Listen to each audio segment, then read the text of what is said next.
Ok,សួស្តីចឹងថ្ងៃហ្នឹងគ្នាឃើញនៅលើរៀនបកការកម្មវិធីដល់អចេះកូដបាទខ្ញុំរៀនទេបាទខ្ញុំឃើញនៅក្នុងពេលជាច្រើន course ដែលអឺមួយចំនួនដែលគាត់បង្កើត course នេះមកដើម្បីបរៀនដល់បងប្អូនដែលអត់ចេះកូដទៅបង្កើតកម្មវិធីណាខ្ញុំគិតថាគាត់ធ្វើហ្នឹងគឺមាន course ច្បាប់អីទេប៉ុន្តែគាត់ថាអ្វីដែលជាក់ស្ដែងជាការបង្កើតនៅ software មួយ website មួយ app មួយបាទ tool មួយគឺវាមិនមែនជាវាមិនមែនងាយបាទវាមិនមែនងាយទោះបីជាបច្ចុប្បន្នគឺ AI វាខ្លាំងយ៉ាងណាក៏ដោយ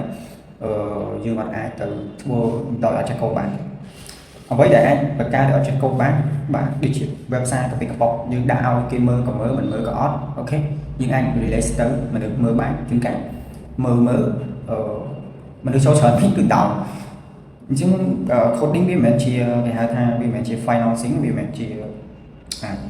ចុងក្រោយដែលយើងគាត់ថាយើងអាចសរសេរកូដបានយើងអាចប្រមដើម្បីឲ្យចេញកូដបានចេញរូបរាងបានយើងជាទីបញ្ចប់វាមិនមែនទេអ្វីដែលមិនមែនគឺជាការ maintenance អញ្ចឹងបើយើងអត់ចេះនៅបច្ចេកទេសបើយើងអត់ចេះនៅពីបច្ចេកទេសយើងអាចទៅប្រមឲ្យ AI វាធ្វើការឲ្យយើងបានទេអញ្ចឹងក្នុងវីដេអូនេះខ្ញុំគាត់ចង់ថាកុំឲ្យឃើញអញ្ចឹងហើយយើងទៅរៀនបាទខ្ញុំដើរលើវិស័យហ្នឹង